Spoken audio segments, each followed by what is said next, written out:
나는 나이든 나를 만나지 않기로 결심했다. 제2편 죽음의 끝에서. 프롤로그. 죽음보다 더 아름다운 것은 일어날 수 없다. 인간의 삶이란 무엇인가? 결국 죽음을 맞게 되는 우리가 삶을 사는 궁극적인 이유는 무엇일까? 우리는 어디론가 향해 가고 있는 것일까? 아니면 단지 생물학적으로 생겼다가 사라지는 것뿐일까? 인생을 살아가다 보면 우리는 가끔 이러한 질문들을 자신에게 던지곤 한다. 물론 그 해답은 어디에서도 찾을 수 없다. 하지만 인간이라면 누구나 한 번쯤 혹은 평생을 그러한 고민에 빠진다. 우리 평범한 인간의 삶에는 결코 평범하지 않은 공포들이 있다. 우리 사는 세상은 보이는 것과 다르다. 화려한 서울에도 한겨울 얼음장같이 차가운 방바닥에 이불 하나만 깔고 생활하는 사람들이 아주 많다. 바쁘게 돌아가는 도시에 깔끔한 정장을 하고 돌아다니는 사람들에게도 남모를 고민이 있다. 바로 오늘, 내일, 언제 잘릴지 모르는 직장 생활이다. 하루에 15시간을 공부하고도 원하는 대학에 가지 못하는 비참한 학생도 있다. 혹은 원하는 대학에 합격하고도 등록금이 없어 포기해야만 하는 학생들도 있을 수 있을 것이다. 또는 누군가의 작은 관심과 사랑이 필요로 하는 사람들도 있다.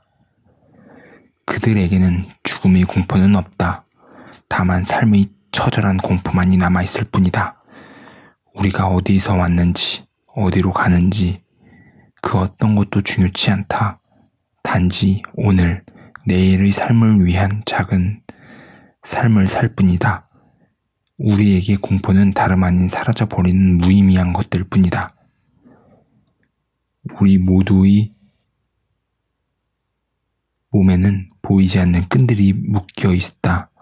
끈이 느슨해지거나 풀려버린다면 우리 인생은 깊이를 알 수 없는 낭떠러지로 곤두박질 치고 만다. 그 보이지 않는 끈을 팽팽하게 잡고 유지시켜주는 것은 우리가 너무도 잘 알고 있는 주변 사람들, 그리고 전혀 알지 못하는 이를 모를 사람들이다. 나 역시 누군가의 끈을 잡고 있다. 또 누군가는 내 몸에 묶이는 끈을 잡고 있다. 우리는 그렇게 서로의 끈을 잡고 삶이라는 외줄 위에서 평온한 듯 위태롭게 살아간다. 인간의 대부분은 어떠한 상황에서도 살고 싶어하는 무의식이 있다. 이 말은 즉 죽음을 두려워한다는 말이다. 하지만 그와 다르게 자신의 목숨을 스스로 끊으려 하는 사람들도 있다. 그들의 두려움은 죽음이 아닌 죽음 앞에 무의미해지는 것들이다. 그녀도 그랬다. 그녀는 죽음 끝에서가 시작되고 여성으로는 3번째, 남녀 총 6번째 대상이 되었다. 그녀를 처음 만난 건 비가 눈물처럼 내리던 어느 날이었다. 2009년 2월. 올해도 어김없이 OECD 국가 중 자살률 1위 오명을 잊지 못했습니다. KBS 뉴스는 오늘도 어김없이 방송되고 있었다.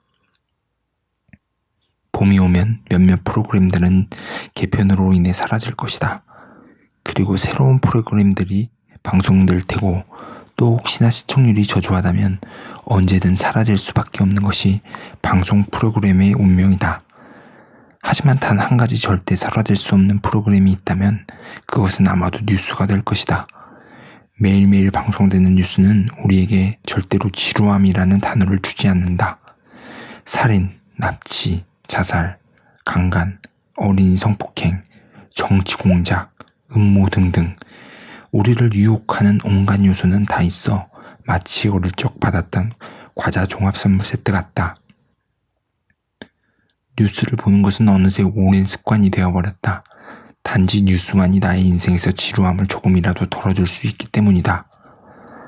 언젠가 한 번은 뉴스가 사라지면 어쩌나 하고 고민했을 때가 있었는데 이 세상에 인간이 살아가는 한 뉴스가 사라질 일은 없지 않겠는가? 삶의 자극적인 이야기들, 그리고 좀 더 잔인하고 극단적인 이야기들로 점철된다.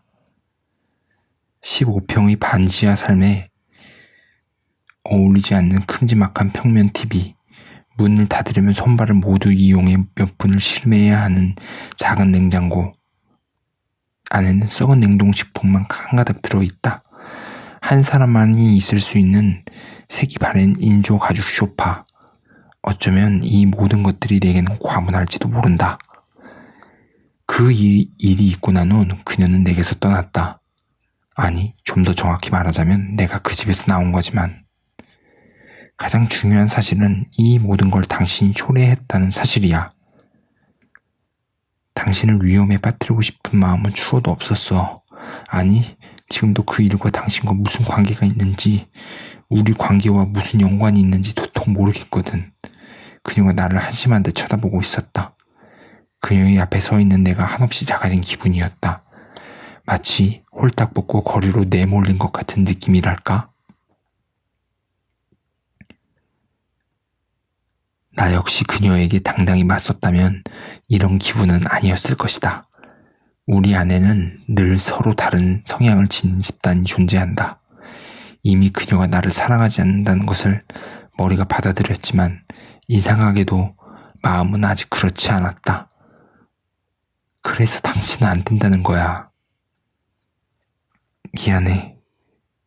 지금으로선 자기에게 이 말을 갖게 해줄 수는 있는 게 없어. 그래, 내가 해줄 수 있는 말은 이거야. 당장 이 집에서 나가.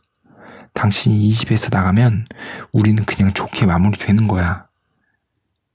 마치 없었던 일처럼. 혼인신고하지 않았다고 우리가 부부가 아닌 적은 단 한 번도 없었어. 그녀가 내 시선을 피한 채 말했다. 아니, 우리는 이제 부부가 아니야. 이제 모든 게 끝이야. 우리는 이제 그만 정리해야 해.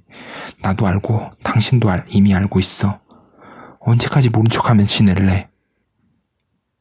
할 수 있는 한. 더 이상 나는 아무 말도 못한 채 창문 쪽을 바라보고 있었다. 그녀도 고개를 돌려 창문 밖 나와 같은 곳을 바라봤다. 우리가 처음 만난 건 내가 경찰서 출입기자를 끝내고 청와대 출입기자로 생활을 시작한 지 얼마 후였다.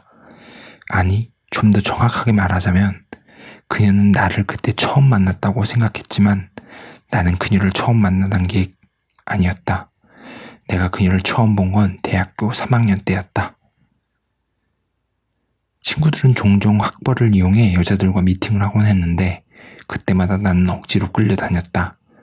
하나같이 영심이를 졸졸 따라다니던 왕경태의 모습을 하고 있는 친구들과 달리 나는 눈을 반쯤 가린 긴 머리를 하고 새하얀 피부와 그런 것들 때문에 여자들에게 특별한 시선을 받곤 했다. 그럴 때마다 친구들은 내가 대한민국 최고 명문대 학생의 모습과는 전혀 맞지 않는다고 투덜거렸지만 나는 나로 인해 많은 기회가 생겼다는 것을 친구들도 부정하지 않았다. 그래서인지 몰라도 나를 늘 옆에 두려고 했다. 나는 솔직히 친구들의 그런 모습이 좋게 보이지 않았다. 그리고 또 그런 친구들의 학벌 때문에 접근을 마다하지 않는 여자들의 심리도 이해할 수 없었다. 야, 너는 여자를 몰라도 너무 몰라. 여자는 마치 물 같은 존재야. 약간의 변화만 주면 쉽게 변하거든. 얼어서 단단해지기도 하지만 또 약간의 변화를 주면 아주 쉽게 녹아내리기도 하니까. 또한 어느 방향으로 흐를지 알 수 없는 존재이기도 하지. 그리고 이 세상에서 절대로 없어지지는 않는 아주 특별한 선물이지. 친구의 궤변을 듣고 있자니 왠지 모르게 헛웃음이 났다. 이 세상에 남자만 있다고 생각해봐라. 얼마나 끔찍해. 특히나 밤에. 그나저나 넌 그래서 연애나 제대로 할 수 있겠니? 친구는 나를 보며 한심하다는 듯 비웃었다. 사실 학창시절 나는 그리 유쾌하거나 밝은 성격의 소유자가 아니었다. 매사에 부정적인 사고를 가지고 있었고 사람들과 그리 잘 어울리지 못했다. 그럼에도 불구하고 몇몇의 친구들과 함께 어울리기도 했는데 그리 좋은 기억은 아니었다. 어린 시절부터 혼자 있는 것을 즐겼던 나는 누군가와 함께 있는 것이 몹시 불편했다. 그래서인지 몰라도 난 늘 혼자였다. 초등학교 졸업식, 중학교 졸업식, 고등학교 졸업식까지 누군가의 꽃다발을 받아본 기억이 없다. 늘 혼자 밥을 먹었고 혼자 잠이 들었으며 심지어 몹시 아팠을 때도 나는 혼자였다. 인간의 자아 정체성은 유년기에서 청소년기에 형성된다고 한다. 하지만 그때 나란 존재는 불투명했고 철저히 혼자였다. 한 친구는 외모가 엄청나게 출중한 신입생이 들어온다는 소문을 어디서 들었다니요 호들갑을 떨었다. 야, 넌 왜 이렇게 모르냐? 그 정도 여자는 홍대 가면 널린 거 몰라? 넌 걔가 누군지 알아? 모르지. 근데 뻔하지. 어느 과 누가 몸매가 기가 막히대. 얼굴이 연예인 누구 닮았다던데 하는 말들은 돌고 돌았지만 항상 결과는 뻔했다. 하지만 친구들은 매번 실망을 하면서도 마치 안 된다는 것을 알면서도 일확천금을 꿈꾸며 복권을 사는 사람들처럼 또다시 관심을 보였다. 평범한 외모의 여자만 봐도 마치 미스 코리아 진을 본 것 같은 효과를 가져다 주는 곳이 바로 우리 학교였다. 하지만 학생들의 예상은 보기 좋게 빗나갔다. 새로 들어온 신입생은 마치 소피 마르소를 연상시키는 청순한 얼굴과 모니카 벨루치의 풍만한 몸매를 가지고 있었다. 한 여자에게 아름다운 얼굴과 풍만한 가슴 두 가지를 다 주는 것은 반칙에 가깝다. 은은한 갈색의 웨이브를 살짝 넣어 길게 늘어뜨린 머리, 새하얀 블라우스, 검은색 치마, 살색 폴락 슈즈를 신은 그녀의 청순한 모습은 아주 깊은 곳에 숨겨진 나의 성감대를 송곳으로 마구 찌르는 것 같았다. 나는 그녀를 처음 본 후 매일 밤마다 현실이 아닌 새로운 세상을 그리며 침대를 축축하게 적셨다. 언제부턴가 나는 그녀를 관찰하기 시작했던 것 같다. 그녀는 꽤나 평범한 학교 생활을 했다. 그리 나서지도 않았고 조용한 편이었다. 수업을 듣고 그 이외의 시간은 주로 도서관에서 보냈다. 그럼에도 불구하고 그녀 옆에는 항상 이런저런 사람들로 넘쳐났다. 마치 연예인을 본 듯 그녀를 보려고 도서관 앞을 서성이는 남자들, 그녀의 친구들로 보이는 몇몇의 여학생들은 마치 자신들이 여왕의 호위무사라도 된 것 마냥 고개를 바짝 쳐들고 다녔다. 그리고 권력을 남용하기도 했다. 하긴 그녀들의 목적도 그것이었을 테지만, 하지만 그녀는 항상 어떠한 상황에서도 평정심을 유지했고 당황하지 않았다. 내가 졸업하기 전까지 그녀는 그 어떤 남자와도 사귀지 않았다. 최소한 내가 아는 바로는 그랬다. 내게도 그녀는 동경의 대상이었다는 걸 부정할 수는 없다. 시간이 지날수록 그녀는 도저히 다가갈 수 없는 신비한 존재처럼 느껴졌으니 우리가 마주친 사건 그리고 시간은 아마도 없었을 것이다. 최소한 내가 기억하기로는 없다. 멀리서 그녀가 어딘가로 걸어가는 모습, 도서관에 앉아서 공부하는 모습, 식당에서 밥을 조심스럽게 먹는 모습, 내가 기억하는 그 당시 그녀의 모습 전부였다. 누군가 다가오면 그녀의 친구들이 먼저 나서서 제지하곤 했기 때문에 그녀에게 다가간다는 것은 상상조차 할 수 없는 일이었다. 물론 나는 다른 이들과 다르게 그럴 생각조차 하지 않았다. 졸업하고 난 후에도 난 가끔씩 그녀를 떠올렸다. 내가 누군가에게 그토록 관심을 가졌던 적이 또 있었을까? 그녀는 나의 관심을 받았던 단 하나의 사람이었다. 하지만 그녀에게 나는 그녀를 남몰래 흠모했던 수많은 사람들 중 하나였을 뿐이리라. 나는 학교를 졸업하고 바로 국내 굴지의 신문사에 합격했다. 4년 내내 장학금을 받았고 성적도 좋았다. 철저하게 아무것도 없었던 나의 인생에서 유일한 돌파구는 바로 성공이었다. 그래서 나는 공부를 했다. 내 인생에서 가족, 친구, 사랑은 존재하지 않았기 때문에 오로지 현재 삶을 벗어난 삶을 살고 싶은 욕망뿐이었다. 내가 알 수 있는 유일한 것, 그것은 공부하는 것이었다. 나는 고아였지만 나쁜 길로 빠지지 않았고 드라마 주인공처럼 왜 이런 삶을 내게 주신 겁니까? 라고 하며 누군가를 격하게 원망하지도 않았다.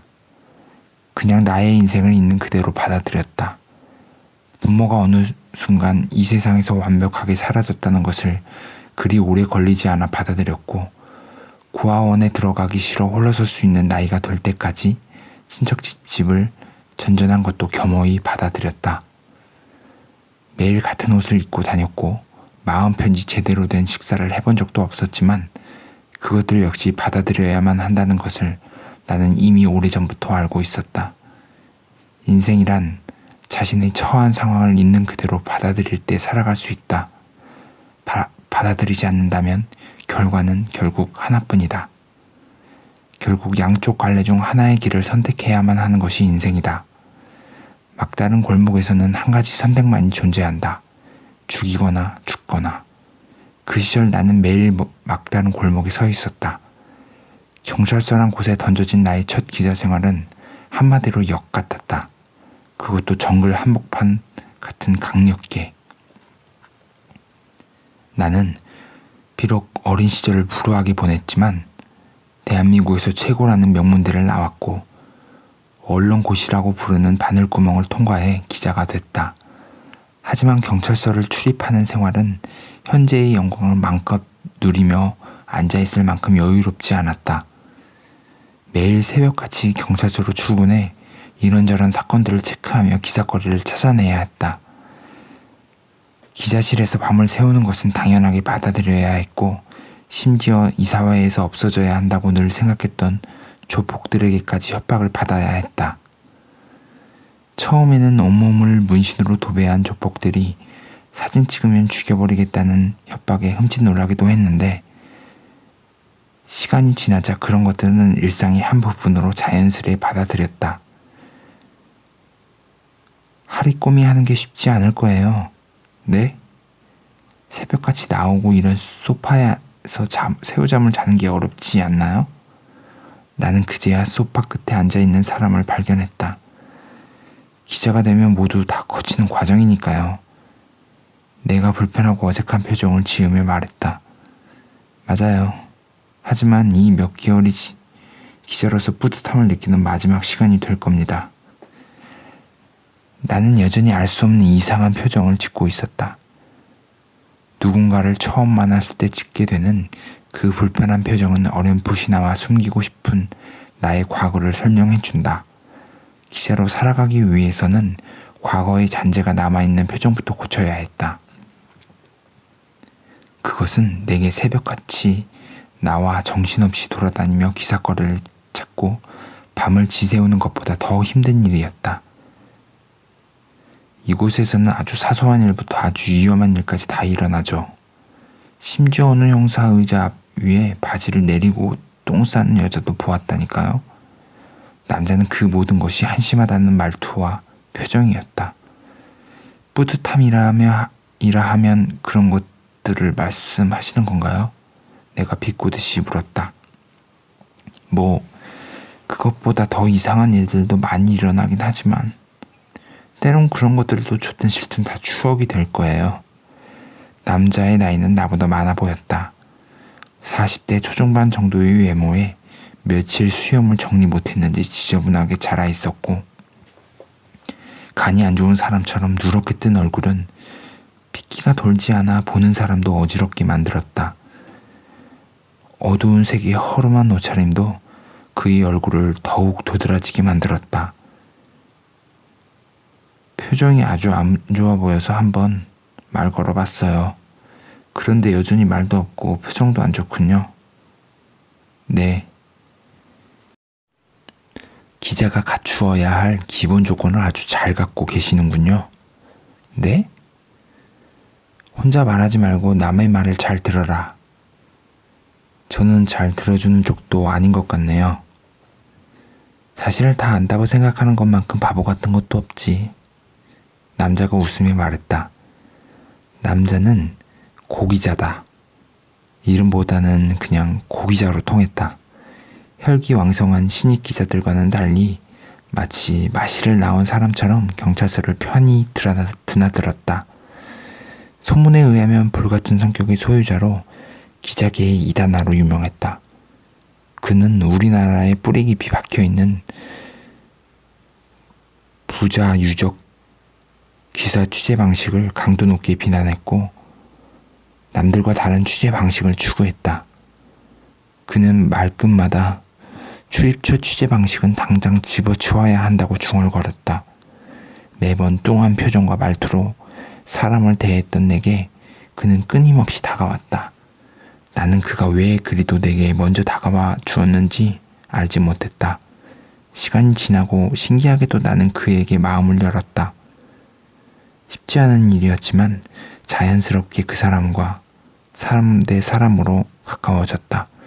나는 어릴 적부터 세상 누구와도 어울리지 않을 것이며 죽을 때까지 사람들의 도움 없이 살아가겠다고 다짐했다.